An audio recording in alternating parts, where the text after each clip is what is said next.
Everybody, it's Doug here, Doug Mystic Guy on Board Game Geek, getting ready to do, I believe this will be episode 8 of Return of the Heroes, might be 9, we gotta look through that, but anyway, we're going to get right to it and continue on with our playthrough, starting with our warrior Aegon Stormblade. Just to give you a recap, I'll go over the character sheets and then we'll get going. Okay, so here we have Aegon Stormblade. You can see that his experience for his hand-to-hand combat is completely full. That gives him 5 dice to roll when he's fighting. He's even got a little experience in archery and a little experience in magic. He's completely healthy right now, though he does not have any armor. He does, however, have a sword, which gives him a total of 8 in his hand-to-hand combat. He's got 1 quest. He's probably not going to fill it. The cart gives him 6 movement, and he's got a potion that can heal him up. He's ready to go take on the bad guy. Right below him we got Sybil. She's got 1 extra point of health from her armor. She's going to turn in this crystal, and she's got the awesome broomstick. The crystal will give her a quest to turn in, and she gets an item, a bow, which will boost her archery ability up. She's probably the one with the least experience. Then we have Grove Frosthammer. He's doing okay. He's got a bow, which gives him a 6 here, so he's 6 melee and 6 archery, but he doesn't have very much archery experience yet. He's got several missions, but right now he's just trying to get home to be able to get his stone, because he's going to turn in his epic quest. And then last but not least, we have Eleanor.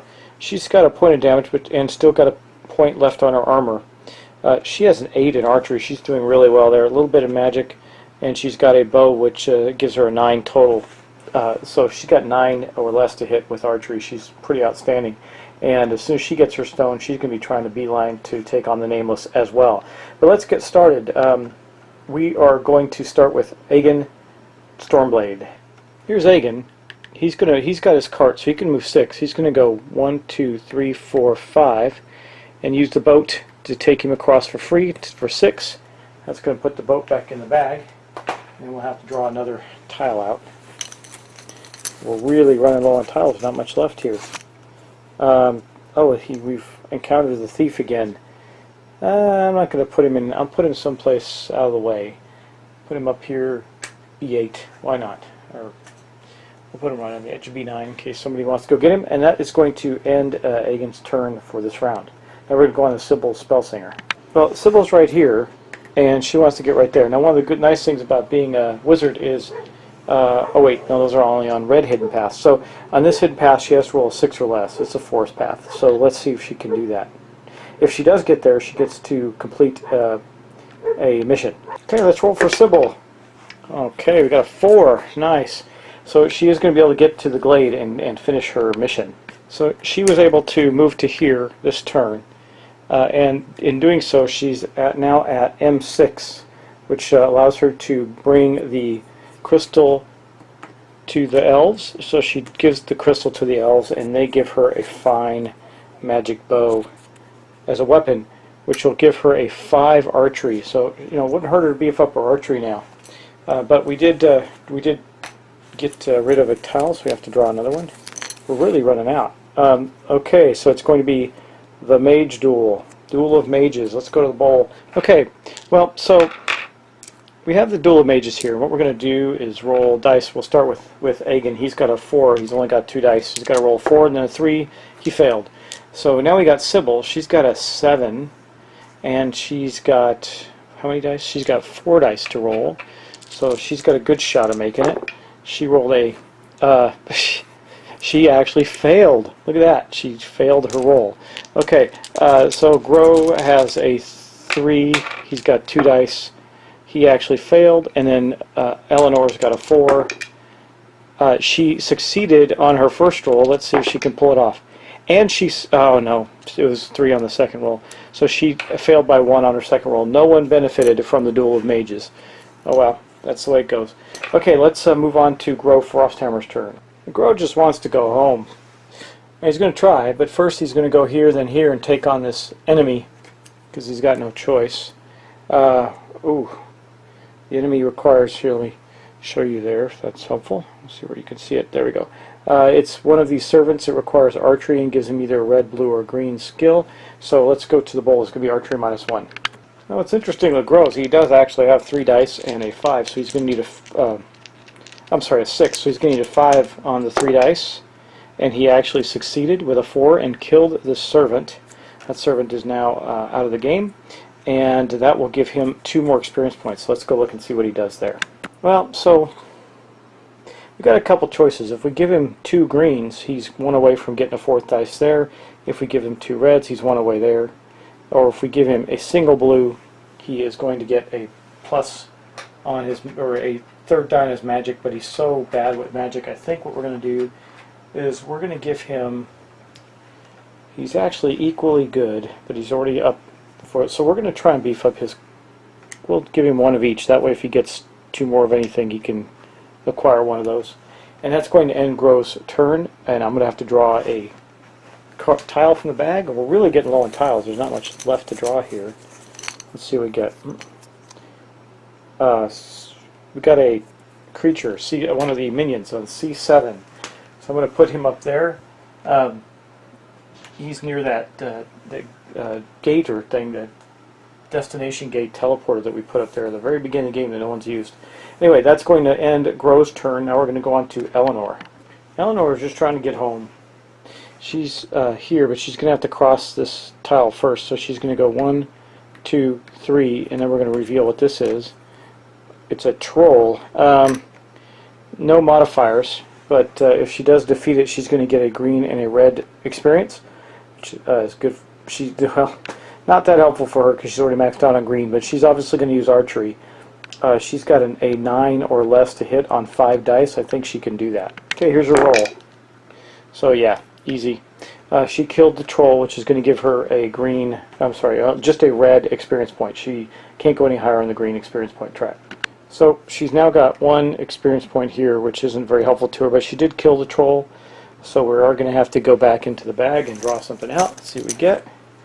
We get, the joust, and then the troll goes back in the bag, so let's go do the joust.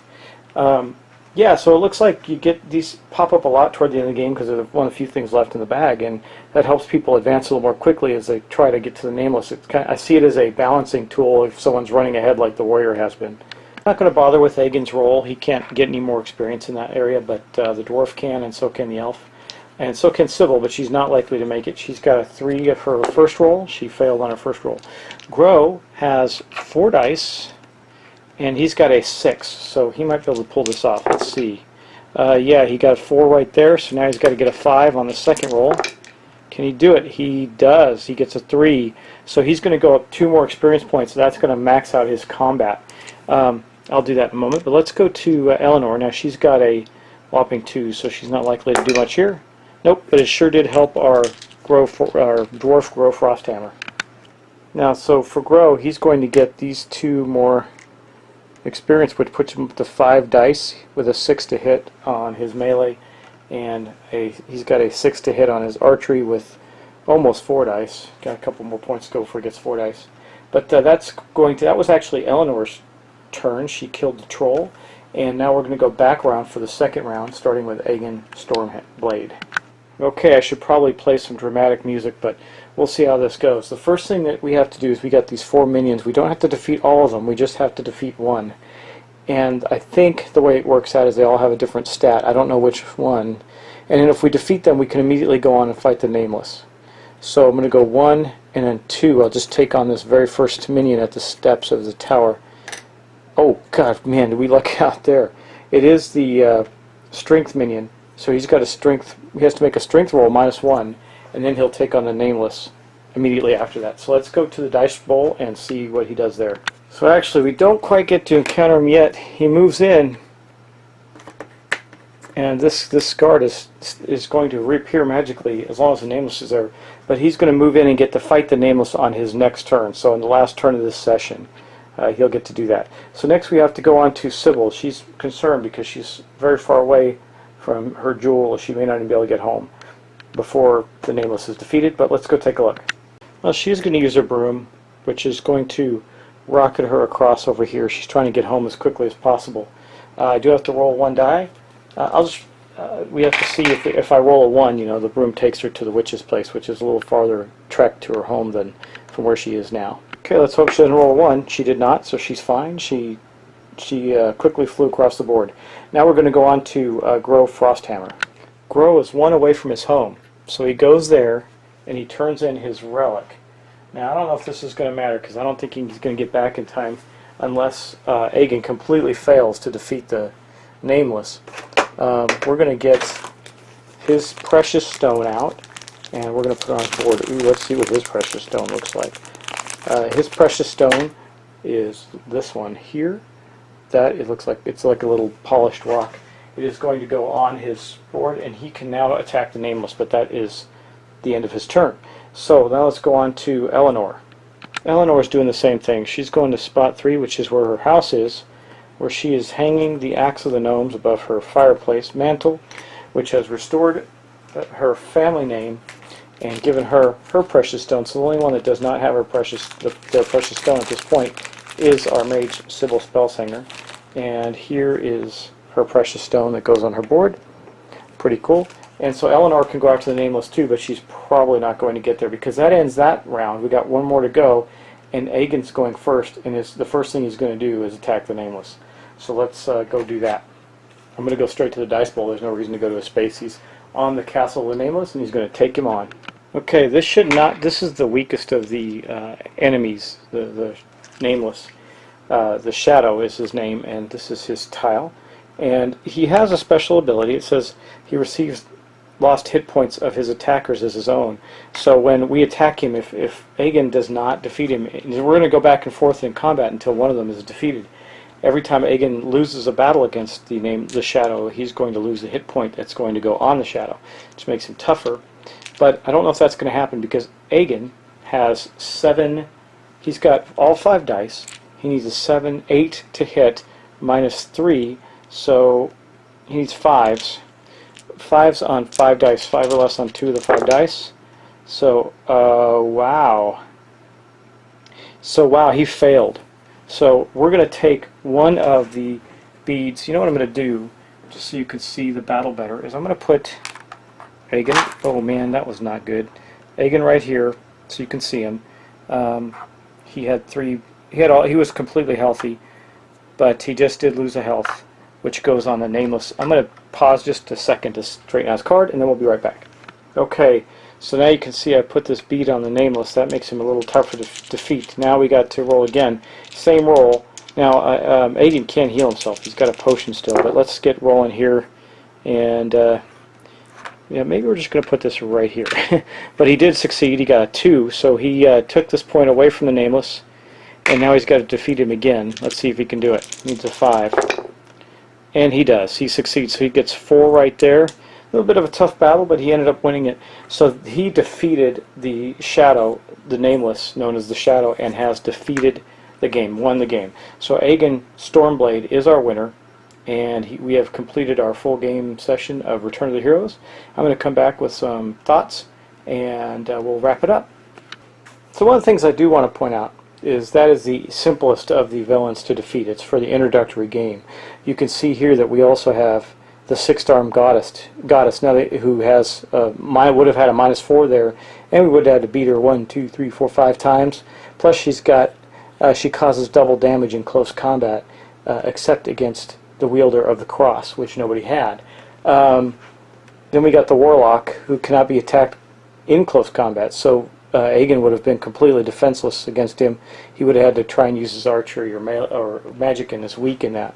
The deep one cannot be attacked with ranged combat unless you have a magic bow. And you notice if you have a magic weapon, you can do these things against them because you have magic to defeat them with. But still, they're pretty tough. And you can see that some of them are very tough. The demon is the toughest of them all from hit points and stats. So much more powerful the adversaries you would face in a regular game after your first game, which would be this one. Makes it tougher. So what do I think of Return of the Heroes? Well, first off, I like the game. It's pretty fun, and I see so much potential in the gameplay for this game that, man, I almost want to sit down and just redo the game. Not that there's anything wrong with the game, but the depth that you could get into with the game and the components and the way it's designed, plus some other features. And I can see a lot going on there. It is a fun game. I think if you sat down with your family and played it, it's light enough that everybody could play. Overall, I don't think it's all that long. It's of course longer during a playthrough because we're trying to demonstrate and talk and do all that stuff. But overall, it's not a very difficult game to play, and it's pretty fun. I enjoyed this. So that is going to wrap up our gameplay. If I was to say, I don't like doing scales or anything, but I would say that I would play this again with my family, definitely. I had played it before, it was a long time ago. It could be a little quirky, and the rules were translated from another language, so some of the rules component things are a little wonky, but you can figure it out pretty readily, and there's some good FAQs online at Board Game Geek that you could find, and it may clears things up quite a bit. So anyway, that is going to end our playthrough, so I hope you enjoyed it, and we will talk to you again next time. If you have any comments or questions, please let me know. Oh, you know, also, I also didn't share this, there are definitely other quests too, the epic quests. Now we had the 4 from the base game, but there's also Free Merlin, the Diadem, the Golden Bell, and they all have different things you need to do. The Signet Ring, so different things you need to collect and deliver and move around. It gives more variety to the game. But again, that's going to end our playthrough, so thanks for watching, and we'll talk to you again soon.